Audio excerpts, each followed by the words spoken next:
Radio d'idées, la web radio culture et territoire à Lormont.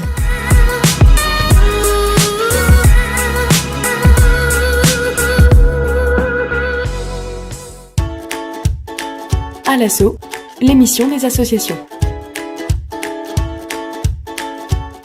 Oui, bonjour Laura. Donc, pour vous présenter un petit peu l'association Busking, donc c'est un concept associatif qui va, par une application dédiée, essayer de permettre à tous les musiciens de pouvoir pratiquer leur passion. C'est-à-dire que de manière concrète, ils vont pouvoir, par cette application, créer très facilement un groupe de musique éphémère qui va leur permettre de rencontrer d'autres personnes qui ont les mêmes besoins, les mêmes recherches. Et donc ces rencontres seront organisées sur des salles de répétition, sans public, de manière à être en petits groupes et à pouvoir se rencontrer, partager un petit peu les cultures musicales et autres d'ailleurs, et puis passer quelques heures à pratiquer la musique. Voilà, donc ce qui est intéressant un petit peu, ce qu'on essaie d'apporter de nouveau avec notre concept, c'est d'avoir une mise en relation facile, de permettre donc à tous les musiciens amateurs, quel que soit leur niveau, de pouvoir pratiquer, s'améliorer, vibrer un petit peu autour de leur passion, et puis pourquoi pas de révéler des talents un petit peu hors circuit. Voilà, donc la difficulté qu'on a aujourd'hui, mais c'est ce qui fait aussi l'intérêt de ce projet, c'est qu'il va falloir un petit peu bouleverser certains positionnements culturels dans la musique, qui est paradoxalement un milieu de créatif mais qui est relativement conservateur.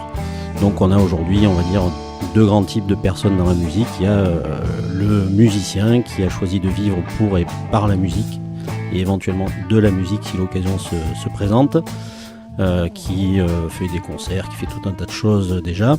Et puis il y a le, entre guillemets, non-musicien. Donc c'est quelqu'un qui a appris à jouer d'un instrument de musique, qui a des qualités, des compétences, des talents, mais qui a, pour X raisons, orienté sa vie sur une activité professionnelle autre, qui a souvent une configuration familiale également qui lui prend du temps et qui donc n'a pas de temps pour s'engager sur un vrai projet musical.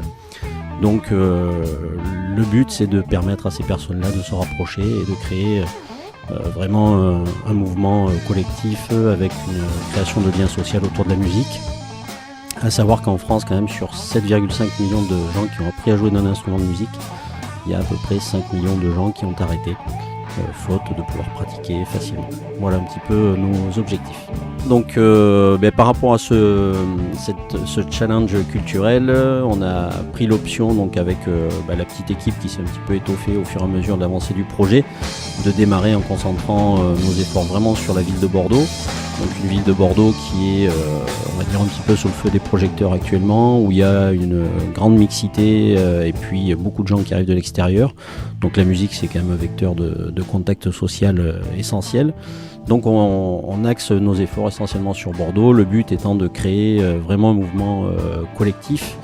Et puis si on arrive à remettre un petit peu la musique au centre de la vie des Bordelais et des gens environnants, on essaiera de dupliquer ce concept un petit peu partout en France, de manière à ramener un maximum de musique dans la vie d'un maximum de personnes. Et puis voilà, c'est un petit peu peut-être utopique, mais on pense qu'on peut faire quelque chose de sympa et changer un petit peu la vie des gens. Voilà, donc sinon, avant le lancement de l'appli qui est prévu pour mi-février, on a testé le concept sur le terrain. Donc via notre page Facebook, on a créé des événements sur lesquels se sont greffés des musiciens pour 99% qui ne s'étaient jamais vus, qui ne se connaissaient pas. Donc on a eu la chance d'avoir une dizaine de rencontres de ce type-là avec des personnes de tout type, de tous les âges, puisqu'on a eu la plus jeune qui avait 18 ans et le plus ancien qui avait, on ne connaît pas son âge, mais qui est largement retraité. Et puis tous les styles de musique, on a eu de la musique orientale, on a eu du rap, on a eu du jazz manouche, on a eu des bluesman, du rock, enfin un petit peu tout ça, ce qui a donné des rencontres vraiment sympas au niveau humain. Les gens qui ont participé maintenant, quand ils se croisent en ville, ils nous envoient des photos ensemble, donc c'est plutôt sympa. Et puis des échanges de talents assez surprenants avec des belles sessions. Donc je vous ai amené quelques petits extraits de la dernière session qui était assez sympa, où on a des reprises évidemment de morceaux connus, et puis un petit peu d'improvisation, notamment une petite recette de cuisine que vous aurez le temps de noter si vous êtes vigilant. Voilà.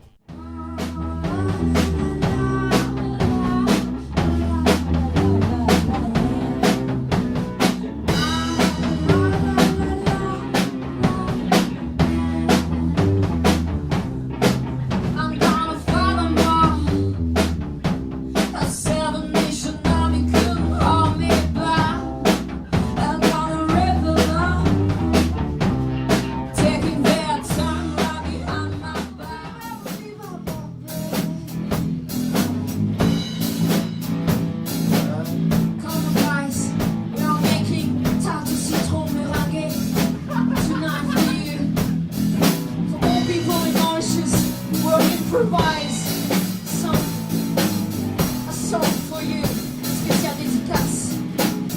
Oh, 250 grammes de farine, 130 grammes de beurre doux,